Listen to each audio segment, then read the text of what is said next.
Hack the Entrepreneur is part of Rainmaker FM, the digital business podcast network. Find more great shows and education at rainmaker.fm. Let's take a moment to thank today's sponsor, designcrowd.com. Have you ever considered starting your own business or launching a startup? If the answer is yes, then you're probably going to want a great logo design as well as a website made. This is where designcrowd.com can help. Here's how it works. Step 1, simply visit designcrowd.com/hack. You will get your special offer for being a listener. Then you just post a brief description describing the design that you need. For example, a brand new logo. Step 2, Design Crowd will then open your project to their 500,000 designers to respond to your offer. Step 3, within hours, you will receive your first design, and over the course of the next 3 to 10 days, a typical project will receive 60 to 100 different designs from designers around the world. Step 4, you then simply pick the best design that you like, and the designers will get paid. As a special bonus, if you do not find a design you want, absolutely no problem. The risk is not on you. Design Crowd has a money-back guarantee. Crowdsourcing design on Design Crowd helps you access the collective creativity of hundreds of thousands of designers that will save you money, time, and resources and help you find the best designs possible. Check out designcrowd.com/hack. That's DESIGNCROWD.com/hack. And you'll get up to $100 off your very next project.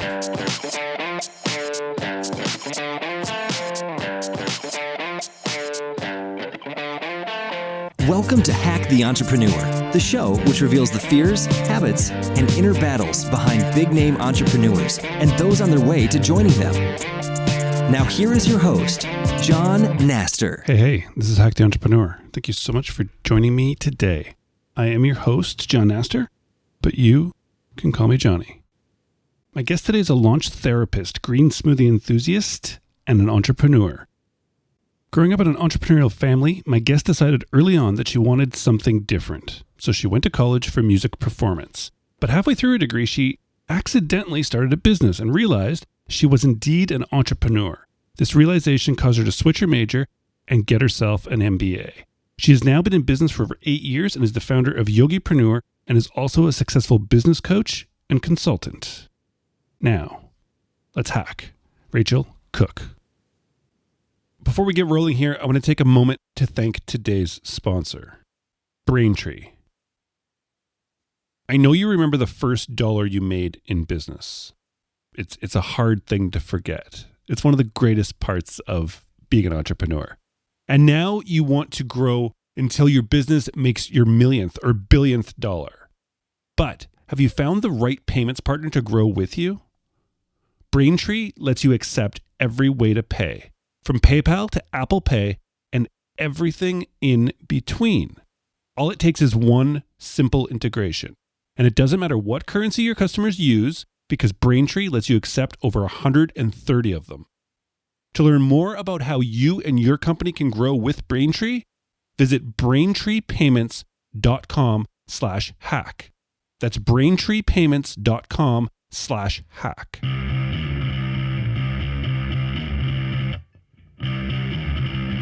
We are back with another episode of Hack the Entrepreneur. And today we have another very, very special guest. Racheal, welcome to the show. Thanks for having me, John. I'm so excited to chat with you today. Oh, very cool. It's absolutely my pleasure, and I think it's going to be a lot of fun. Me too. Nice. Let's do it. Racheal, as an entrepreneur, can you tell me what is the one thing that you do that you feel has been the biggest contributor to your successes so far? This is such a good question. And I think I could have a lot of different answers for this. But if I were to really look back at what I've done over the past 8 years in business, I think the biggest thing is honestly just showing up consistently. And for me, that's something that I know this is the least sexy answer I could possibly give, right? Just show up every single week in somebody's inbox or whatever you're doing, just keep doing that thing. But I mean, I run a program, Sweet Spot Strategy, that I've been running for over 5 years now. I show up in people's inboxes every Sunday. Like I choose something and I stick to it for a very, very long time. And I think that has helped me to stand out because there's just so much noise out there that when you don't show up consistently, people forget about you and you blend in to the background. So showing up consistently, I wish I could just tell people that is the only thing you need to do is show up, but people don't want that. It's not sexy, right? It's not exciting, but it's the truth. Right. And I mean, it's almost like you gave two answers maybe. Because like even the idea of it being like the least sexy answer, I don't know if like your one thing that could really truly be your one thing could be a sexy answer and actually be the thing that works. Do you know what I mean? It has Exactly. to be something. And I mean, Seth Godin wrote a whole book, I believe, The Dip. I mean, it's about most people, they show up consistently until it gets kind of hard and then they stop. And exactly. So is this something you've always been able to do? Like you've been 8 years at this game, Racheal. Is this something you've sort of grown into not stopping? Because otherwise you see it all around you. I see it within myself. Like you get a cool idea, you start and 2 months into it. Yeah. And then it's like, oh, it's not getting the traction I want. So I'm going to just stop. Yeah, I'm definitely, there's some people who are sprinters who go after an idea like full out the whole way and they just are explosive in their energy. I'm not like that. I'm definitely the tortoise, not the hare. So I've always been kind of that slow and steady approach to things, mainly because it's just my personality. Like I've always known that, I mean, in all honesty, I'm not the fastest person on the planet. You don't want to ever see me run. You would laugh so hard.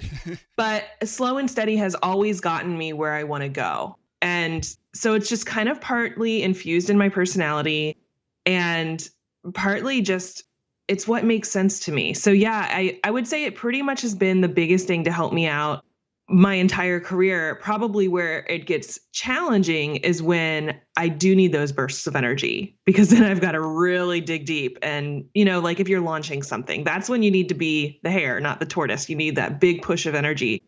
But even then, I will plan that so far in advance so that I don't have to push really hard, because I know myself. I know that I'm not somebody who can just run full speed at something.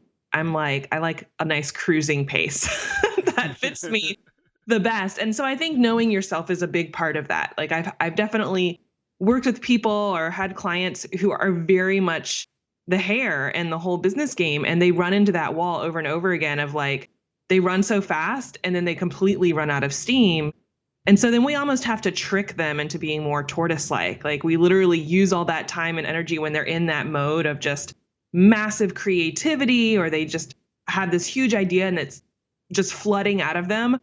We use that time to get it all out and then actually drip it out like they were a tortoise. Like we create all the content at once and then drip it out over time or whatever it might be, because I know that consistency part is so crucial. So yeah, it's been a big part of what I do. And it's a big part of how I help a lot of people to stay in this for a long time. Yeah. And the tortoise and the hare analogy makes sense. But then you said about clients. So you have this like keen sort of self-awareness of yourself as the person who's not the sprinter. You like to sort of take that cruise.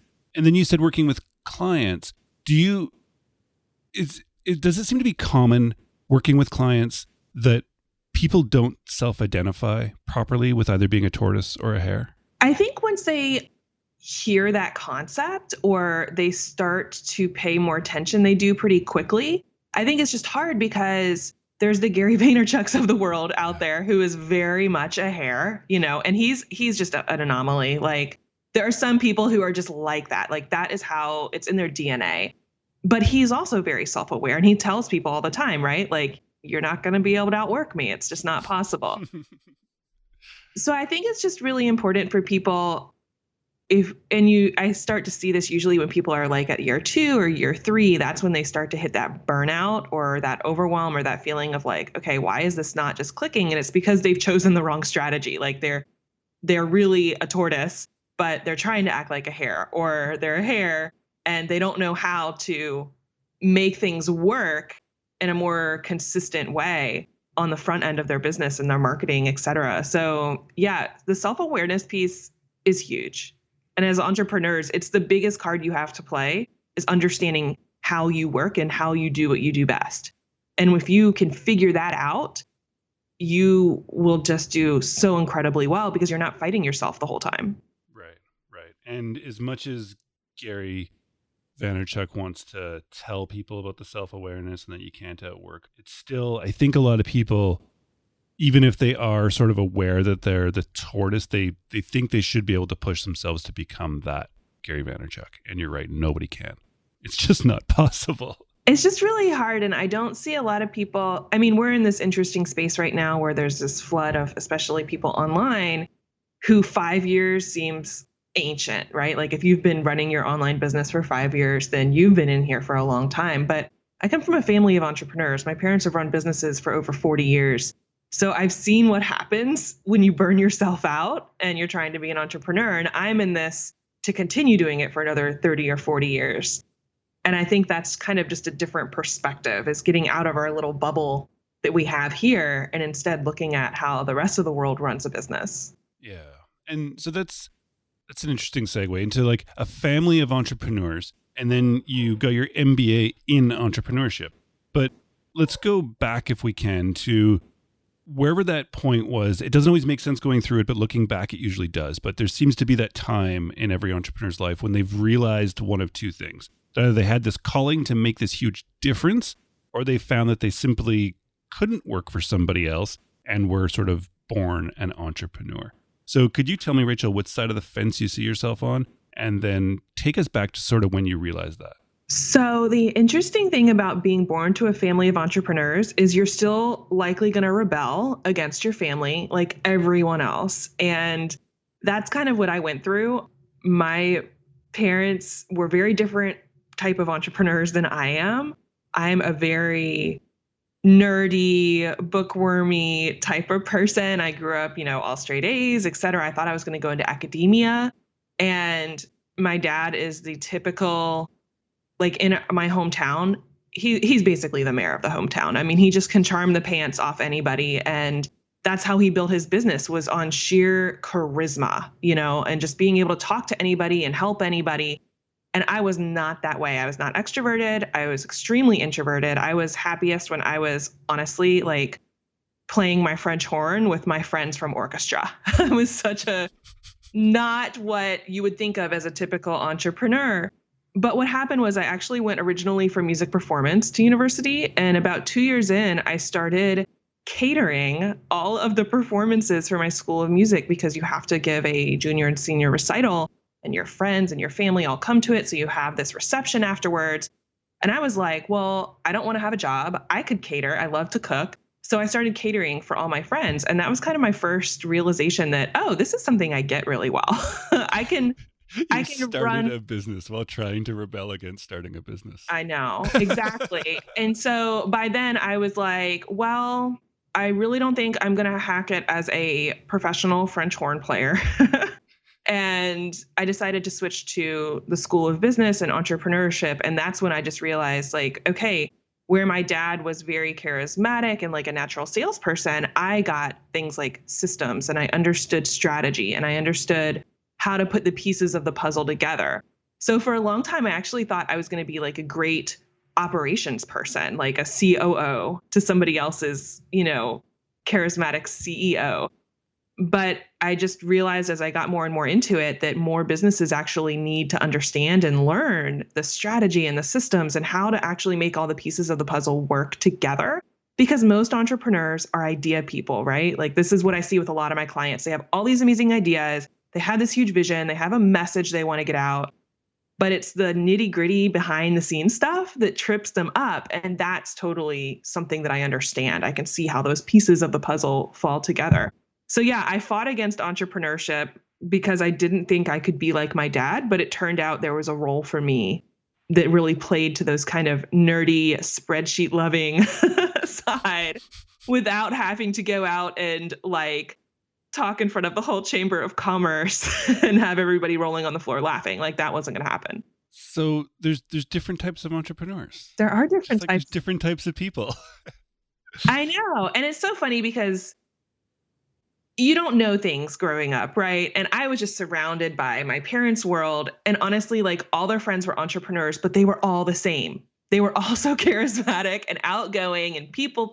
But this is old. I mean, they come from an old school world where if you were going to grow a business, you had to go meet everybody in the community and you were going door to door and you were having sales calls and you were having all these meetings and you were speaking in front of a lot of people all the time. There weren't very many people at that, at least that I could see, who were creating the behind the scenes and running it as their business. They were always working for someone else. And I think that's the beauty of what's happened. I remember when my dad hired his first business coach, I was in high school and he was telling me about this, work he was doing with this business coach. And I was like, hold on, what? You mean you just talked about strategic planning? Like, I can do that. I'm really good at checklists. Let's figure this out. And so that was my first realization. And this was the 90s, like coaching was such a new industry. It's still a really new industry, but the coaching and consulting world was something that I realized was there for me. And it was a perfect fit. I love it. I love it. Was there ever a thought when you're taking music performance and you're realizing that, wow, I just started a business while I'm doing this. I actually really like this. This is what I should be doing. Was there ever a thought of just dropping out and starting a business rather than switching to entrepreneurship as an academic sort of? Oh, no. Because I'm a nerd. I wanted that MBA. Yeah. I still have on my board here that I've got to go for the PhD. Wow. One of my big issues with That's awesome. the entrepreneurship world, especially in school, and because I've gone through an entrepreneurial MBA program, I see this so much, and it's probably changed since I graduated like 10 years ago with my MBA. But one of the challenges I had was most people teaching business in university have never actually run a business. And on the flip side, most people who were in business school with me were interested in running a business. And we're seeing how much the economy is shifting towards people becoming like freelancers and running their own small businesses instead of going to work for a big corporation.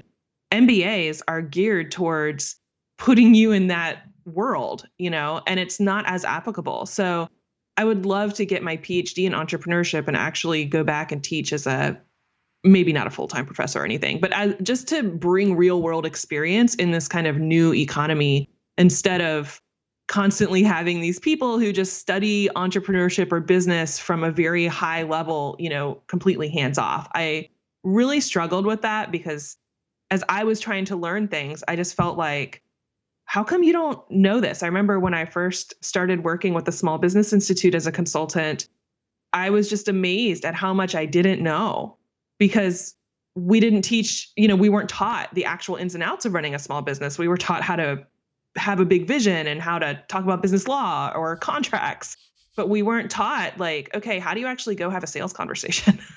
How do you actually get more people into your business? And at the end of the day, that's what really gets your business off the ground. Yeah. And I mean, as a perspective, sort of, it's almost better that they're not trying to teach things that they don't know, like going and making a sales call. Because it would be so like, oh, okay, no, you've never done this, have you? You're telling me you have. But I agree that it sort of probably misses that real world aspect, which you can probably bring to it, which is really awesome and will help so many other students.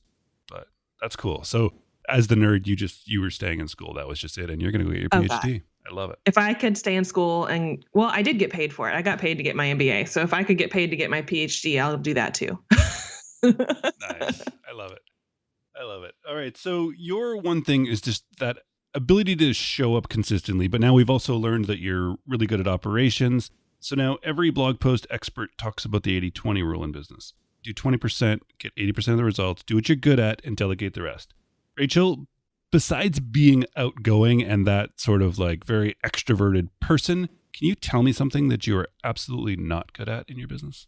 What I'm absolutely not good at is, and this is so funny because I also, like you teach what you most need to practice, right? So one of the biggest things that I've always struggled with this is just being a workaholic. Like I can get so into it and get so focused in on whatever I'm creating that I have a really hard time pulling myself away from it.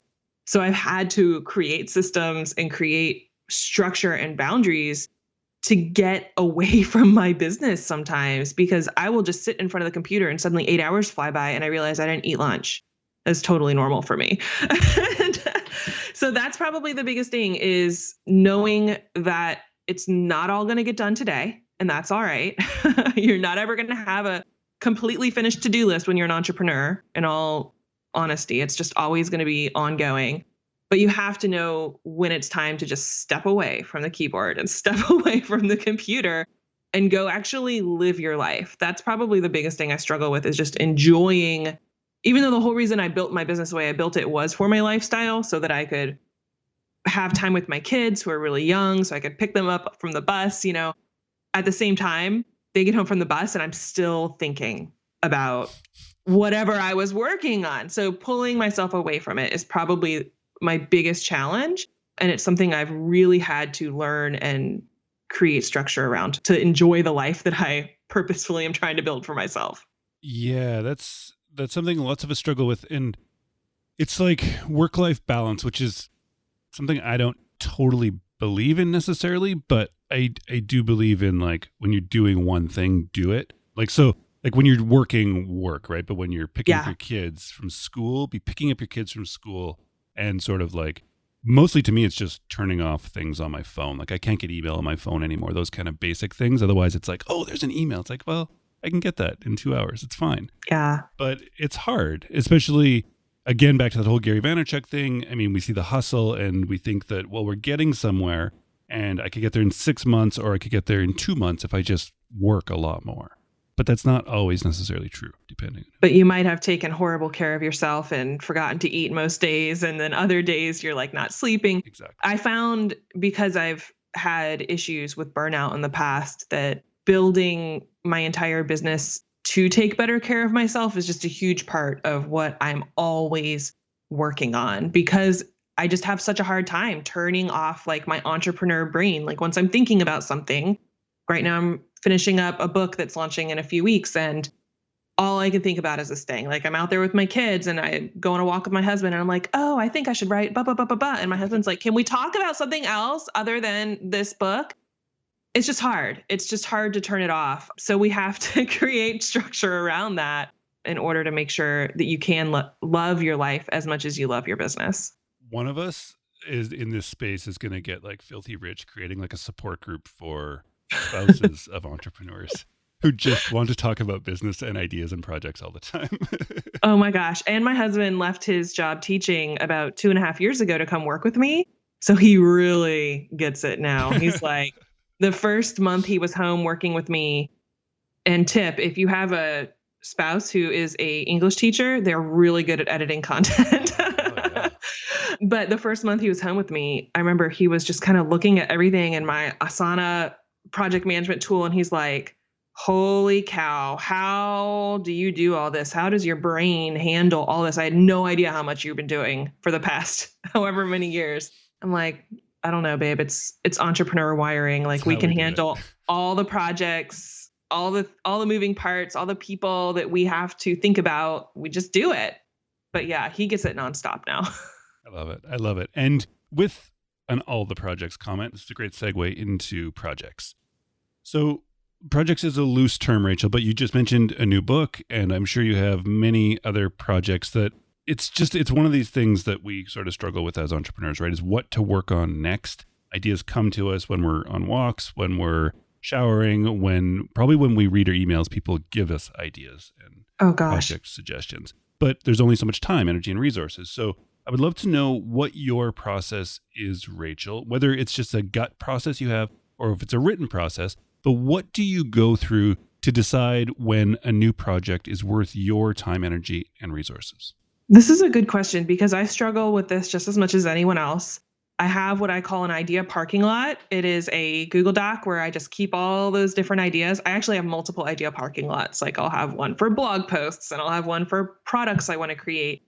I'll even have one for things I know I shouldn't do, but I'm hoping I'll find a client who'll do it. I have different idea parking lots for all those things, because I just know I don't have time to implement everything right now.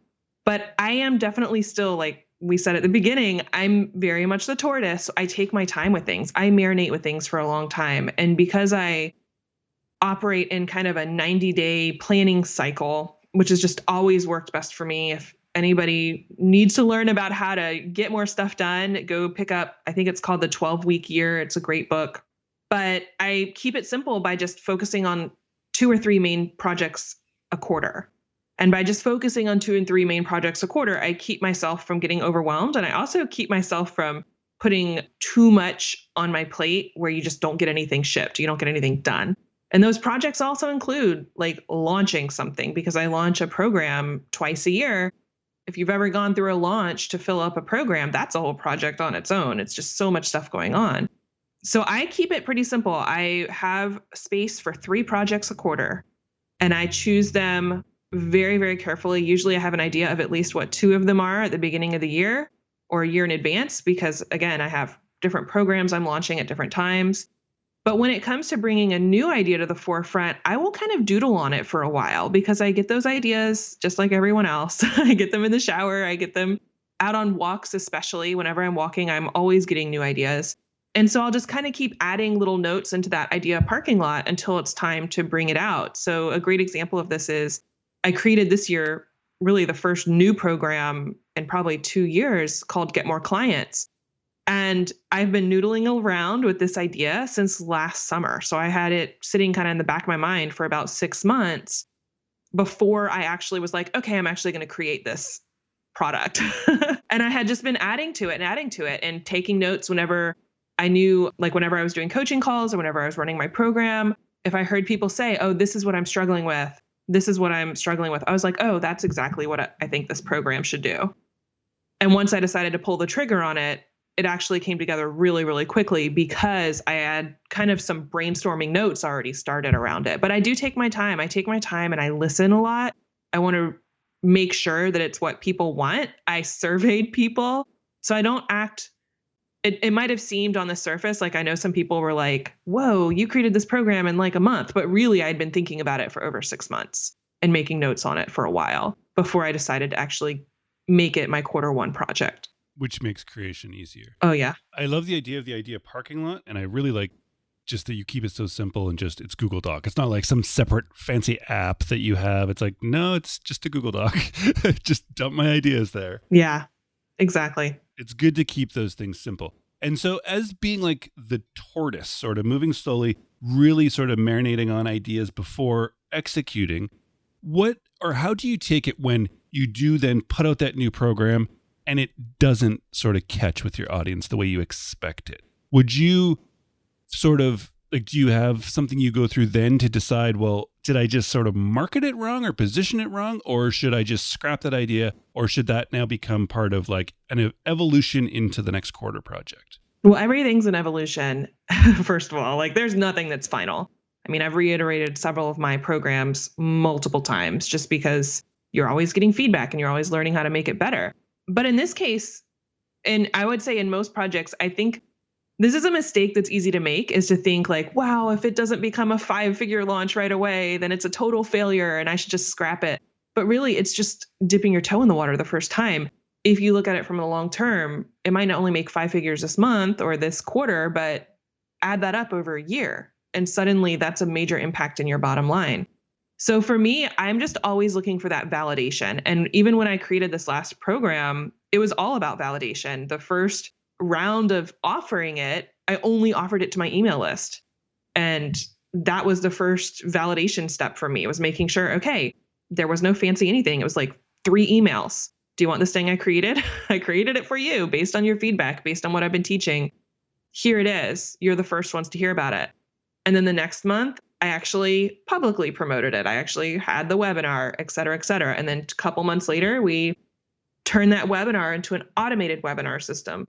So it took a little while to build out, but each step of the way, I was getting that validation. Like I got the people who were already knew me, who'd already been following me to say, yes, this is great. I want to check this out. And then I started building on to that. So I think the more you can kind of keep that long-term view and know that the first time out the gate, it doesn't have to be a blockbuster, whatever success. It can take its time and you can make it a little bit better.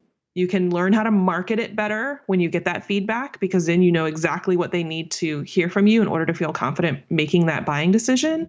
And then you can just layer on top of that. So usually I find that most people have assets in their business that are programs they created and only launched once, or products that are sitting there kind of collecting dust in their digital bookshelf that they haven't been promoting. And if you just remember that those assets only generate revenue for you when you're working on making the marketing better, when you're working on making the product better, you will find that it's a lot easier to build a sustainable business when you're leveraging those existing assets instead of constantly trying to create new things. I love it. I love it. And you're absolutely right.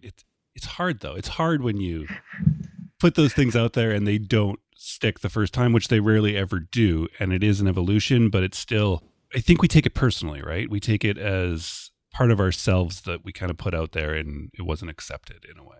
Yeah, I do a lot of what I call launch therapy with my clients because this is a big challenge. I mean, a lot of my clients they're launching programs where they really only need like 10 people in them.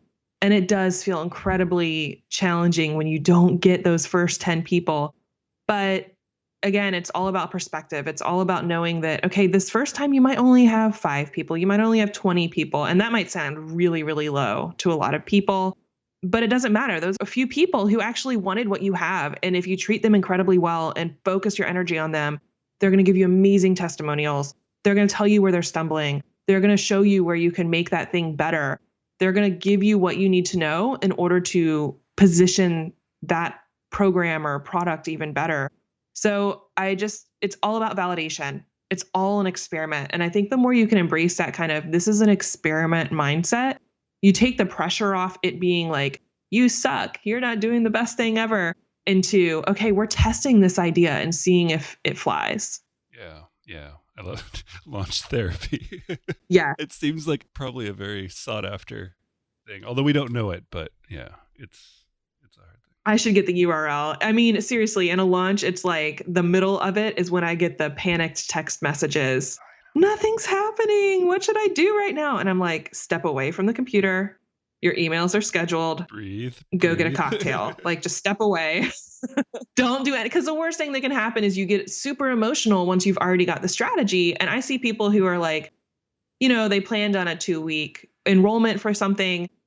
In the middle of it, they get freaked out, they get panicked, and then they just stop everything. Like, I've literally seen people not send out their final enrollment closing emails. And then they come to me and they're like, no one bought it. And I'm like, because you didn't send out the whole strategy. Like, you didn't do what you were supposed to do. You let your emotions get the better of you. So in a lot of ways, I mean, this is the entrepreneurial journey, right? Like, it is really emotional. It can be really hard sometimes because you can take it personally and you can feel these feelings of rejectment, but you just got to know, it's not about you. Try not to take it personally. And once you have a strategy in place, the best thing you can do is put on your, experimenter hat and say, okay, I'm going to put the strategy out there and see how it works from A to Z before I start trying to tinker and play with it. So I can actually get a baseline. I can actually see what's happening. And then the next round you iterate. Yeah. Such awesome advice. I love it. All right, Racheal, this has been an absolute blast. I want to wrap up, though, with you on one final question. Okay. It's this idea I'm working with calling the entrepreneurial gap. So you've been in business now for 8 years. You've accomplished lots of things. You have an MBA in entrepreneurship. But there's this idea of an entrepreneur gap is that as dreamers, entrepreneurs, we always, no matter what we accomplish, we never see ourselves as successful because our success always lies ahead of us, right? In 1 month when you hit that revenue goal, in 3 months when you land those clients, in 2 years when you get your PhD, that's when you'll see yourself as successful. Yet, Racheal, both you and I know, right before you hit that, you're going to want something bigger. It's how it's in our DNA. It just really is. But so we just never, I think, from the outside, we look really successful. From the inside, we don't. So if you could stop right now, Racheal, and look back behind you, because you have accomplished a lot. You grew up in entrepreneurship. You didn't think you could do it, and you changed during school, and now you're 8 years into it. So with the highs, the lows, the wins, and the losses all taken into context, could you tell me how you feel about the journey up until today? I wish it wouldn't have been so darn painful. Because for me, I mean, there were so many things that spurred me to become an entrepreneur that were less about wanting to be an entrepreneur and more like, I have to change the way that my life is. I have to change that working for someone is burning me out and making me sick. I have to change that. I just can't seem to find a role that really encompasses everything that I do best. I kind of became an entrepreneur I had to, and I think probably a lot of other people feel the same way, but I just had to. There was nothing else that was going to work for me in the way that I wanted my life to be. So looking back over it, oh God, I wish it wasn't so painful. But at the same time, I know that each punch in the face along the way really got me to where I am. And when you look at it from that lens, it's like, okay, it could have maybe been easier, but I don't think I would have had as much to bring to the table if it would have been easier. Exactly. If that makes any sense. Yeah. That makes too much sense almost. But it's totally the process, and I hope anyone listening at any point during any of my podcasts never thinks that I'm trying to make them think that it's going to be easy. Yeah. Because the journey and the process isn't, and to me, it's not even supposed to be. That's kind of what makes it what it is. And I've heard the phrase, the obstacle is the way. And I don't remember who said that, but it is so true. And I always tell people, when it's getting hard and you think, this isn't working, I should stop. This isn't working, I should change. This isn't working. And you start having those moments of doubt and start freaking out. Know that if you can just hang in there, even if it's by like the skin of your teeth, like dig in to something and just get through it, because you're going to have so much more clarity and so many insights and so much more richness to whatever it is that you do. So whatever you're struggling with, just stick it out. Just stick it out, because quitting is the fastest way to lose really the thing that's going to make you better at what you do. That went full circle so well. The one thing you do is you just show up consistently and just stick it out and keep doing it. So that's awesome. All right, Racheal, we've got to talk about your business in passing. Could you now, please specifically tell the listener where to find you online and where to find out more about your business? Yes, you can definitely find me over at rachealcook.com. It's RACHEALCOOK.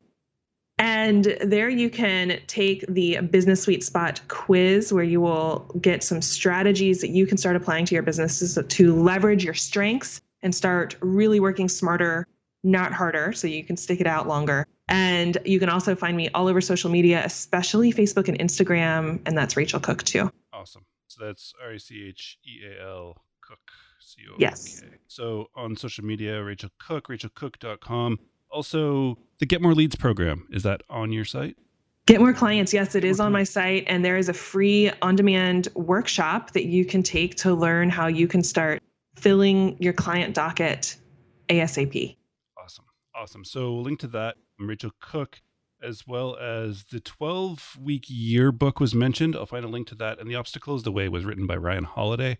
Absolutely brilliant book. I'll also link to that in the show notes for you when you're done walking, biking, working out, whatever it is you're doing right now. Racheal, once again, thank you so much for taking the time to join me. Thanks for sharing so much. And please just keep doing what you're doing, because it is awesome and inspiring to watch. Thank you so much for having me. I appreciate it. Racheal, thank you so much for joining me today. Thank you so much for sharing so openly. I really appreciate it. It was a fun conversation. I really, really enjoyed it. I hope you out there listening, I hope you enjoyed it as much as I did, as much as I enjoyed participating in it with Racheal. And I hope that you reach out to her, rachealcook.com, or track her down at Racheal Cook on social media. You'll be able to find her and follow up with some questions. Tell her you heard her on the show. I'm sure she would love to hear from you. So we've reached the point of the show where we need to go back. I have a full sheet of paper here of places to go back and check and to sort of see what I could dissect, see what I could pull out, let's say, of the conversation. And so I went back to 3, 4, 5, 6, 7, 8 spots. I went back, then I went back again, then I went back one more time. The final time, I heard something that Racheal said that it didn't stand out to me the first few times, and I'm not sure why, because that last time I listened to it, it was so clear. It was that one thing. Did you get it? Did you hear it? Let's do it. Let's find the hack. I have what I call an idea parking lot. It is a Google Doc where I just keep all those different ideas. I actually have multiple idea parking lots. Like I'll have one for blog posts and I'll have one for products I want to create. I'll even have one for things I know I shouldn't do, but I'm hoping I'll find a client who'll do it. I have different idea parking lots for all those things because I just know I don't have time to implement everything right now. And that's the hack. Racheal. This is cool. I like this. I've written about this before and I've talked about this. This is something I've implemented in the last, I'm going to say, year myself, which I've never called them idea parking lots per se, but that's cool. It works. But I carry little notebooks. I believe they're Moleskin is the brand, but bought them from Target. They're really cheap. They're little paper notebooks and they fit in my back pocket of my jeans. And I carry them everywhere so that I can just jot down ideas for, like you said, blog posts, marketing ideas, guest ideas, anything. I'll just keep different lists so that you get it out of your head and can stop thinking about it and therefore move on to other things. But also it allows it, as Racheal says, she allows it to marinate so you know if you are doing the right next thing. When you don't sort of park them somewhere first to let them sort of sit and see if they are a good idea or not, you might take action too quick. And then you have that whole shiny object where you never actually complete everything because you're constantly coming up with new things and jumping around. So take these ideas, put them somewhere. Google Docs is great. If you're on a computer a lot, on your phone, everybody's got these little computers in their pocket. Just use the Notes app. Just use something really basic. Don't make it difficult. That's why I love the notebook, because it really finally gets me out of a computer and just simplifies it with writing it down. And then as Racheal says at the very end, she does this because she knows that she doesn't have enough time to implement everything right now. Neither do I, neither do you. This is a great thing to become that self-aware, to have that awareness of, because none of us have enough time to implement everything. Don't try and trick yourself into thinking you do. So, but you don't want to lose these ideas and you want to know what to work on next. So start taking notes. Put it in your parking lot, put it in your Google Doc, put it in your notebook, put it on your desktop, on your phone. It doesn't matter. Do them, write them down or voice memo them, but keep them and they'll be there when you need them. Racheal, thank you very much. All right. Once again, Racheal, thank you very much. And that wraps it up for another episode. I thank you so much for stopping by. I hope the remainder of your summer is going very, very well and you're having a great time. And we're going to be right back at it. September. It's going to be good. And I'm looking forward to hopefully meeting some of you in Toronto in November. Stay tuned for more information on that. And yeah, stop by the website, hacktheentrepreneur.com. Check out Racheal's show notes, links, and Asana she talked about, Get More Clients program in the 12-week year. I'm going to check that book out too. I like that. I love that working in sort of project-based month on month. So I'm going to check that out too. So yeah, it's been fun. Thank you so much for stopping by. And please, until next time, keep hacking the entrepreneur.